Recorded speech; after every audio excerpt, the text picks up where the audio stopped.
शराब की दुकानों में कलयुग है, शराब पीने वालों के घर में कलयुग है, शराब पीने वालों के हृदय में कलयुग है। कलयुग बैठा है। कलयुग, कली मतलब कलह, जब जहां कलह हो, झगड़ा हो, वो कलयुग है। द्यूतम, जहां जुआ हो, जहां शराब हो, जहां पराई औरत में। अब देखो, आप बैठे भगवान की कथा में हैं, लेकिन आपका मन यदि पराई स्त्री में जा रहा है, पराई पुरुष में जा रहा है, मतलब तुम्हारी खोपड़ी में कलयुग बैठा है। यहां बैठा है मस्तिष्क में, अंदर बैठा है ना, वो अंदर घुमा रहा है। तुम बैठे कथा में हो पर जा रहा तुम्हारा मन पड़ोसन में। कई लोग भगवान के मंदिर में खड़े होकर स्त्रियों को और पुरुषों को देखते हैं, और कई लोग तो भीड़ भाड़ में स्त्रियों को गलत जगह टच भी करते हैं, भले मंदिर में खड़े हैं। हाँ या ना? खड़े भगवान के आगे हैं, पर इनके मस्तिष्क में कौन बैठा है? कलयुग। कलयुग क्या करा रहा है? पराई औरत की तरफ ले जा रहा है। कलयुग का स्वभाव ही है गलत जगह ले जाना। कलयुग सही जगह जाने नहीं देता आपको। कलयुग का यही काम है।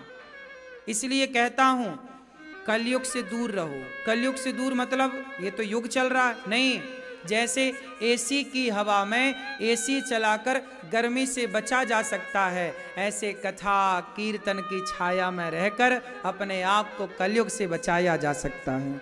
इसलिए आप रोज घर में कीर्तन करिए, कथाएं सुनिए, सत्संग करिए, भगवान नाम जपिए, तो कलयुग का प्रभाव आप पर नहीं होगा, वरना कलयुग तो आपकी 12 बजा देगा।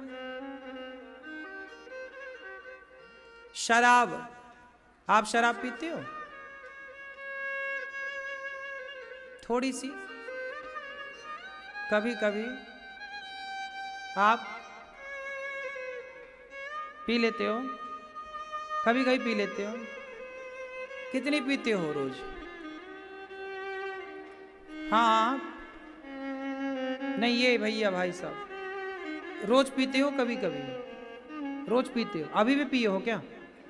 हाँ, तो एक बोतल पीते हो, 2 बोतल हैं? अद्धा अद्धा भी पौआ?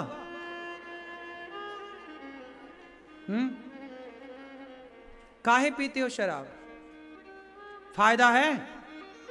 हाँ, पत्नी है आपकी? कहाँ? वो भी पीती है? बच्चे हैं आपके? वो भी पीते हैं? क्यों? बच्चों को ही पिलाओ एक आध पैक। छोटा बेटा, बड़ा बेटा? कितना बड़ा है बेटा? कितने साल का है? 15 साल का बेटा है, उसको ही पिलाया करो एक आध पौआ। ले बेटा तू भी पी। हाँ हाँ, दिख रहे हो टीवी पे, बिंदास, उसको भी पिलाओ। भाई आप पीते हो तो अपने बच्चे को भी पिलाओ, क्योंकि डॉक्टर का बेटा डॉक्टर बनेगा, इंजीनियर का बेटा इंजीनियर बनेगा, तो शराबी का बेटा, हाँ यही तो सिस्टम है। भाई तुम्हारा बेटा क्या बनेगा? क्या बनाना चाहते हो अपने बेटे को? बताओ बताओ। नहीं बनाओगे तो फिर पक्का वादा करो कि तुम भी शराबी नहीं रहोगे। जब आप शराब पियोगे तो अपने बेटे से कैसे कहोगे कि बेटा तुम शराब ना पियो? आप तो अभी अपने बेटे को कहने के भी अधिकारी नहीं हो ना। कहने का भी अधिकारी कौन है? मैं स्वयं गलत रास्ते पर हूं तो मैं आपको सही रास्ते पर चलने की प्रेरणा कैसे दे सकता हूं? पहले मैं स्वयं चलूं तब ना मैं आपको कहूंगा। इसलिए अभी आप अपने बेटे को यह कहने के अधिकारी नहीं हो कि बेटा तू शराब मत पीना। वो पलट के जवाब देगा कि पिताजी पहले आप तो ठीक कर लो अपने को। इसलिए आप प्रेरणा है। एक बेटे की प्रेरणा कौन होता है?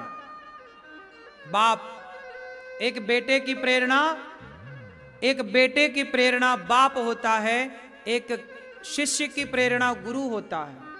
इसलिए आप प्रेरणा हैं अपने आने वाली पीढ़ी की। आप प्रेरणा है, आप भाग्य विधाता हैं अपने बच्चों के। जैसे आप बनोगे वैसे बच्चे तैयार होंगे। गुलाब के बगीचे में गुलाब की कलम से गुलाब ही ना पैदा होगा। और बबूल की कलम बो दोगे, बबूल का पेड़ बो दोगे, बबूल का बीज बोओगे तो बबूल तैयार होगा। भाई बीज जैसा होगा फसल वैसी होगी। इसलिए आप गलत राह पर चल रहे हैं। शराब पीना आप तो पी लोगे, आपका तो जैसे तैसे गुजर गई। अब बच्चे के सामने तो पूरी जिंदगी पड़ी है। यदि वो भटक गया तो वो तो बिगड़ेगा, उसके बिगड़ने से आपका जीवन नरक हो जाएगा। बच्चे जब गलत राह पर जाते हैं तो माँ बाप, क्योंकि बच्चों की, माँ बाप की सबसे बड़ी पूंजी बच्चे ही हैं। माँ बाप की सबसे बड़ी पूंजी बोलो बच्चे हैं। तो बच्चों का बनना और बिगड़ना माँ बाप को प्रभावित करता है, हाँ या ना। इसलिए आप शराब पियोगे कब से? अभी से पक्का वादा, खाओ मां कसम के अब नहीं पियोगे शराब, नहीं पियोगे। देखो एक कसम खा के बोल रहे मां जिंदा है तो मां की, मरी हुई मां की कसम खाओ, तोड़ना मत, हैं? अब मां देख रही होगी वहां से, सही। अब नहीं पीना शराब है, अब ताली बजाओ इनके लिए।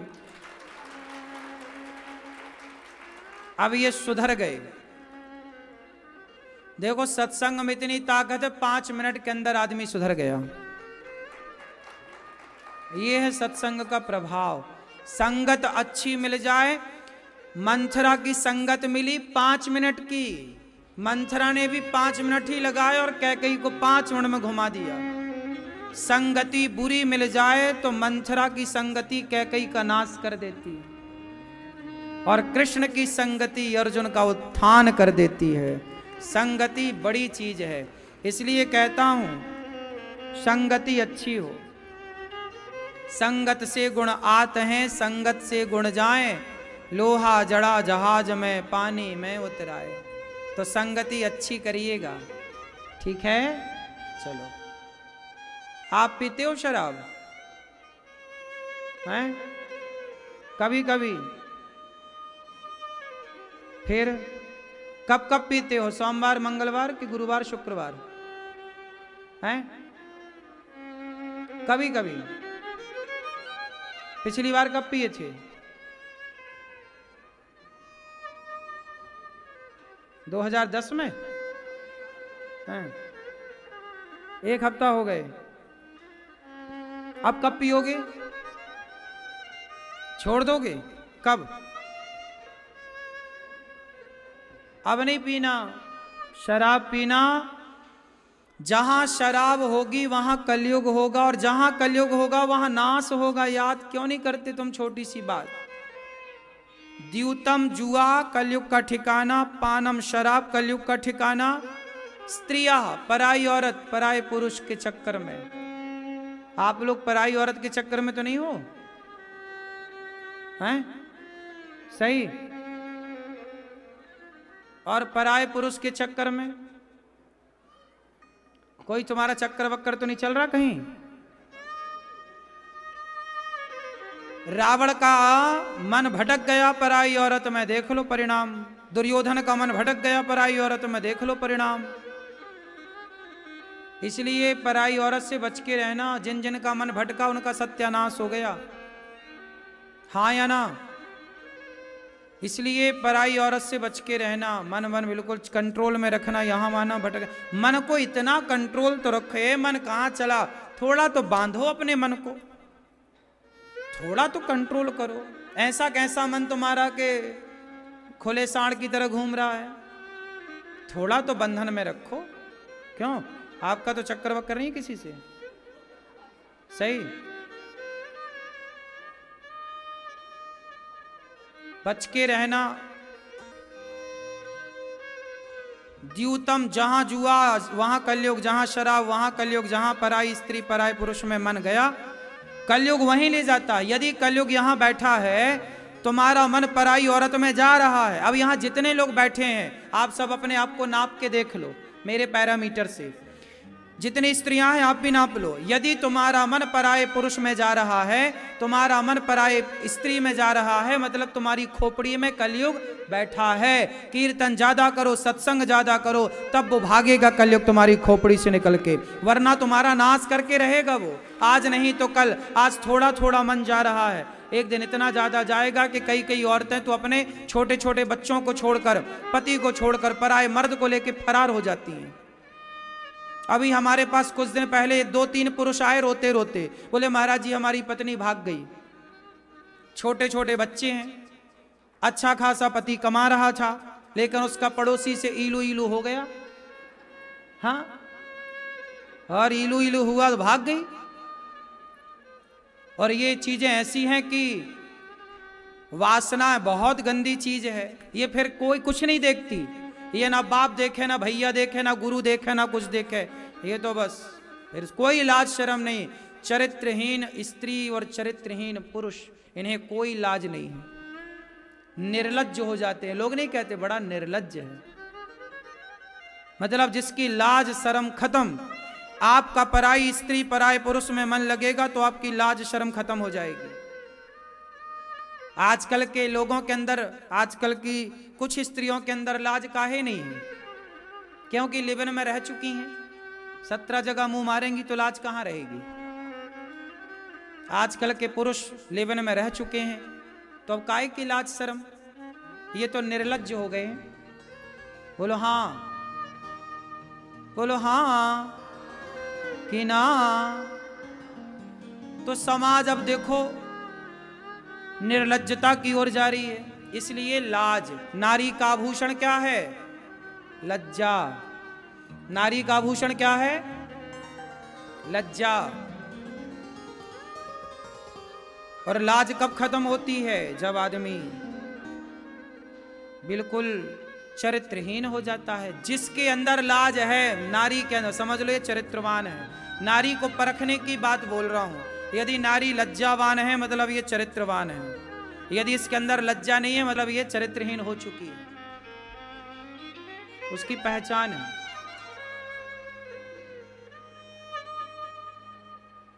हर चीज का एक पैरामीटर है ना परखने की, कसौटी। तो स्त्रियों की कसौटी ये है।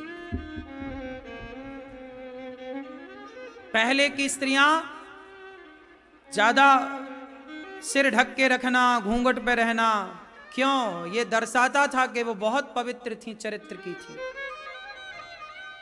नारियों का सिर ढका होना ये दर्शाता है कि उनकी लज्जा, उनकी लज्जा उनके चरित्र को दर्शाता है। इसका आप देखो, सिर ढकना, हमारे यहां घूंघट की प्रथा तो नहीं थी। घूंघट डालो मत डालो, आज भी हमारे देश में घूंघट की प्रथा तो है। वो अच्छी है कि बुरी है, इस पर मैं कोई बात नहीं करता, लेकिन हमारे यहां घूंघट की परंपरा नहीं होती है, सिर्फ ढका हुआ हो। इसलिए हमारे सिख भाई देखो, सिख भाई जब गुरुद्वारे में जाते हैं तो खाली सिर लेके नहीं जाते, देखा होगा आपने।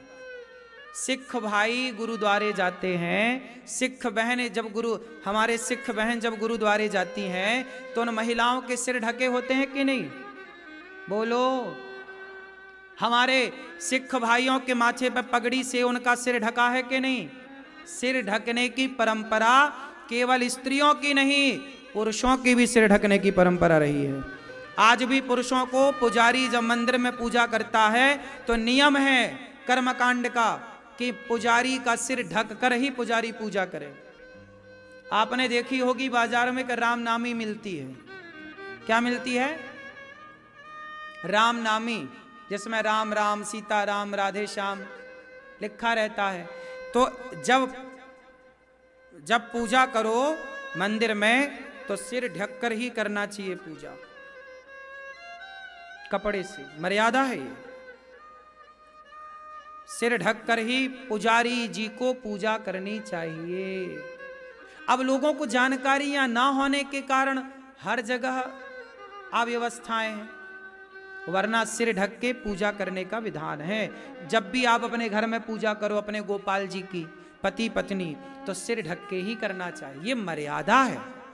शिष्टाचार है। जैसे माँ बाप के पांव छूने का एक शिष्टाचार है। अब इसमें आप कहो क्यों माँ बाप के पांव छुए जाते हैं? आयुर्विद्या यशोबलम, आयु विद्या की वृद्धि होती। भाई छुए जाते हैं, हम तो ये जानते हैं, और कारण भी पता है कि आयु विद्या यश की वृद्धि होती है। लेकिन ये सवाल नहीं है आप पूछो कि क्यों छूना है माँ बाप के पांव। ऐसे ही जैसे माँ बाप के पांव छूने का कह रहे हैं, बेटा छू लो, है ना, इसमें कोई सवाल ना करो।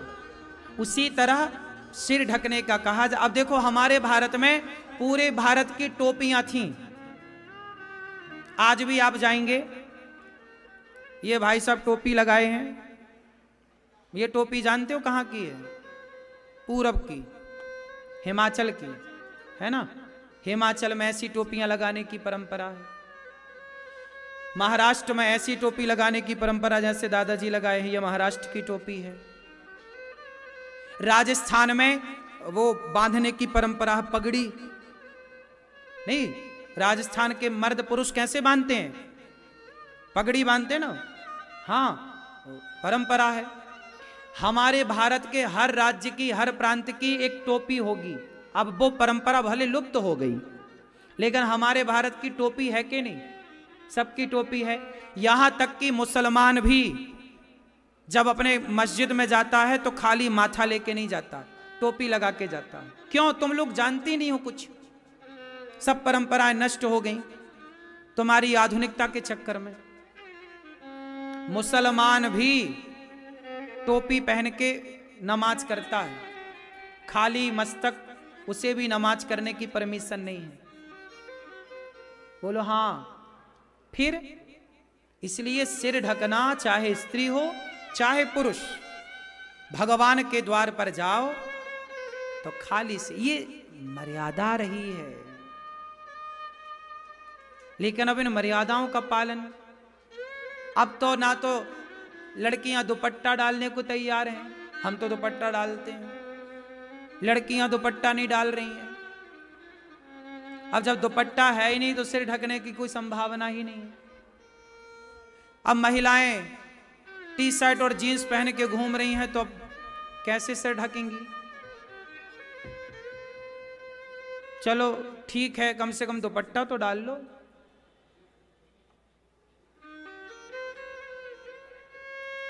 मर्यादाएं थी, लेकिन अब सारी मर्यादाएं सारी सब खत्म है। अब क्या कहें? अब कहें तो लोग कहें अरे महाराज जी आप भी कौन से जमाने की बात कर रहे हैं। ठीक है भाई, नहीं करते बात। आप लोगों ने मर्यादाएं छोड़ दी, हम लोगों ने आज भी उस मर्यादा को, ये दुपट्टे को बनाए रखा।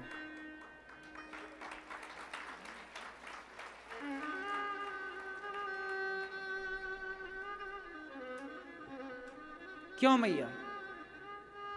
सही है। ससुर को देख करके बहू सिर ढकती थी कि नहीं? बोलो। जेठ को देख करके सिर में पल्लू। हम ये नहीं कहते कि तुम लंबा घूंगा, हम घूंघट की बात नहीं कर रहे हैं यहां पर। क्यों मेरी मां? घूंघट की मैं बात नहीं। घूंघट डालो मत डालो आपकी स्वतंत्रता, केवल सिर पे कपड़ा। आज भी पुरानी स्त्रियां हैं, जो पुरानी जमाने की बूढ़ी अम्माएं, आज भी उनका सिर खाली नहीं होता।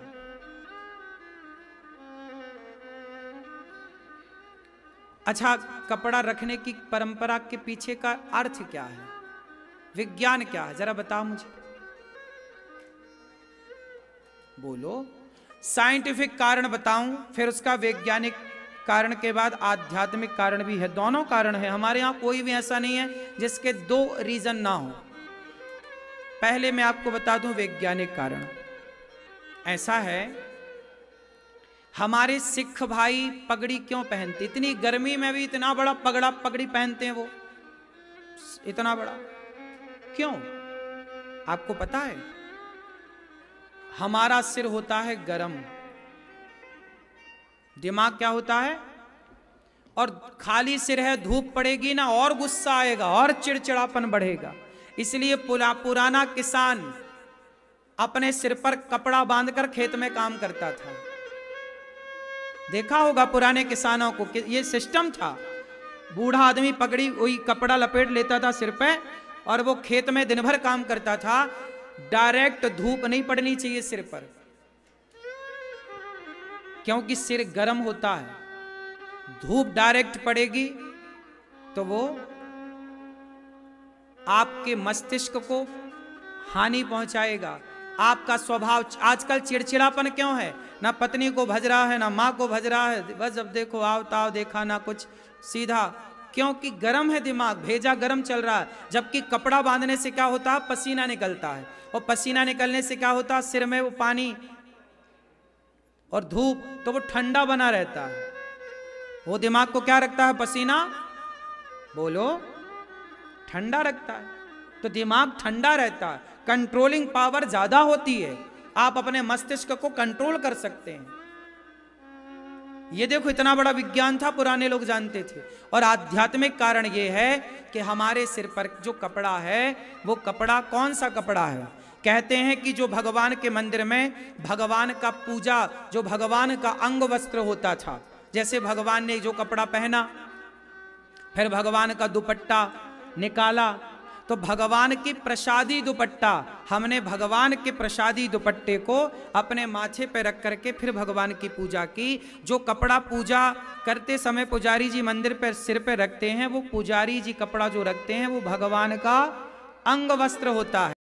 जय श्री राधे राधे भक्तों, जैसा कि आपने सुना होगा, गुरु जी ने बताया कि कलयुग कहाँ निवास करता है और शराब के क्या नुकसान हैं। शराब पीना नहीं चाहिए। जय श्री राधे राधे भक्तों, चैनल को लाइक करो, सब्सक्राइब करो और आगे बढ़ाओ। जय श्री राधे राधे। श्री राधे श्री राधे राधे राधे। जय राधे कृष्ण राधे कृष्ण कृष्ण कृष्ण राधे राधे। राधे कृष्ण कृष्ण कृष्ण राधे राधे। राधे श्याम श्याम श्याम श्याम राधे राधे। राधे कृष्ण कृष्ण कृष्ण राधे राधे। राधे श्याम श्याम श्याम राधे राधे। राधे कृष्ण कृष्ण कृष्ण राधे राधे। राधे श्याम श्याम श्याम राधे राधे। राधे श्याम श्याम श्याम राधे राधे। राधे कृष्ण कृष्ण कृष्ण राधे राधे। राधे श्याम श्याम श्याम राधे राधे। राधे कृष्ण कृष्ण कृष्ण राधे राधे। राधे श्याम श्याम श्याम